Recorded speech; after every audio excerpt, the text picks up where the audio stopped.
Hey everyone, this is John, and in front of us we have what is referred to in my household as the Abomination, a late war production German K98k that at some point past 1960 was sporterized with a custom bolt handle to clear a scope, custom safety, Monte Carlo stock, and it did have a scope and scope mount on it at one time. Oh, and the removal of the sights, which is always nice. You always want to remove the sights from your firearm. It's a good idea to not be able to aim it without some sort of an optic. No, it's kind of nice to have sights.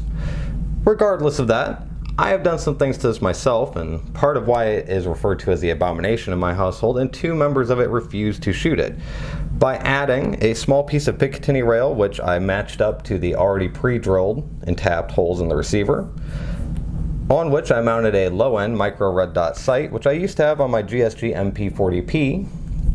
This is branded ADE. I don't know if they even sell this model anymore. They may. I'm not totally sure. But you can find these micro red dot sights on Amazon from anywhere between, say, $20 and $50. A lot of them are the same. Many of them are different, definitely varying qualities, and although this seemed to hold up well to this 8mm, we'll see in the long term if it does. On the front, I mounted this very budget-friendly swivel bipod, which I picked up for $14 from a seller that is no longer available on Amazon. But again, you can find these sort of 6 to 9 inch adjustable bipods, say $15 to $30. I wouldn't really pay more than that. Now, as you can see, there's quite a bit of gap because of the style of sling swivel that I mounted it on. So I used some craft foam to bridge that gap. It's not the most elegant solution, but this is kind of a budget build. So, like many of the builds around here, it's a budget build. And that does work. I had it at the range, it worked quite well. Now,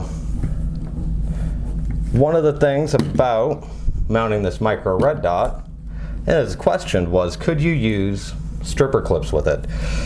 And what I found out was no, you can't, because that last round hits the lens. And you don't, I mean, you can, you can do it, but I don't want to bang the tip of that bullet into this very cheap optic every time I do it. What I did find, you only load 4 rounds into the stripper clip, which I don't really care for, but if you do that, you can, well, there you go. You can use the stripper clips. It's just if you try to use that 5th one, oh, now it's hard to get out. There we go.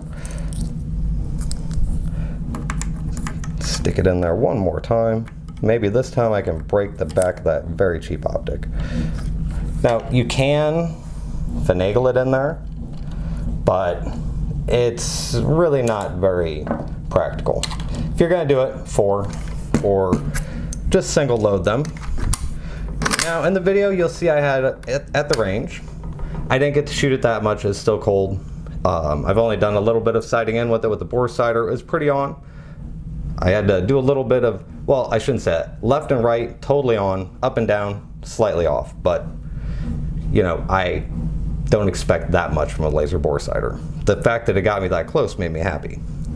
Overall, it seemed to perform well.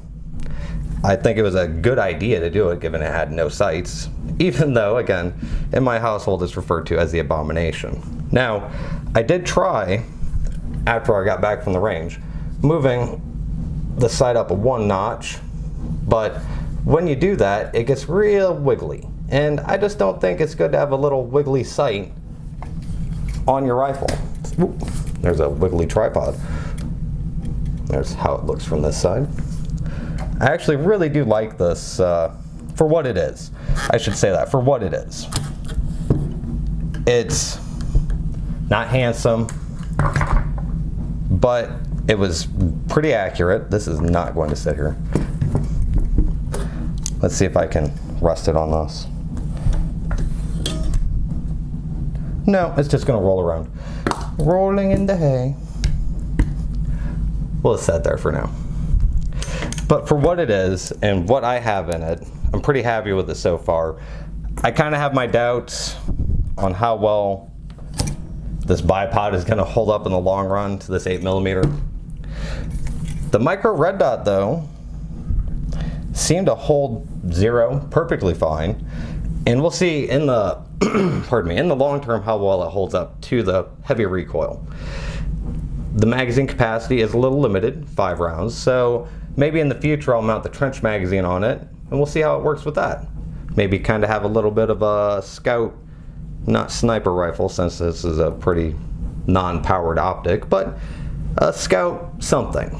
And interesting configuration that spans generations from the end of World War II to 1960s American gun culture to modern kind of idiotic tactical gun culture. But you know, Call of Duty, they love the guns like this. So thanks for watching. I hope you found it informative, and maybe this will inspire you to take some old sporterized gem such as this and do something cool with it yourself. Thanks, and have a wonderful day. Okay, now that we're out here at the range with what my son and my fiance call an abomination, our K98k Sporterized with our micro red dot and $14 bipod, we'll go ahead and see if this really is an improvement to an old, very old military rifle system, or if maybe we should have put iron sights on it instead. Okay, now we'll give our abomination of a K98k with the micro red dot on it a few shots downrange and see how it does.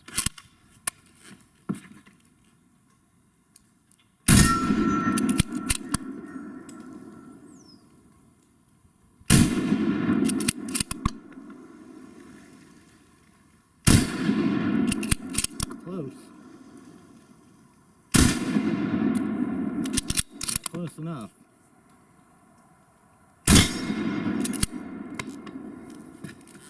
Better than no sights, I guess.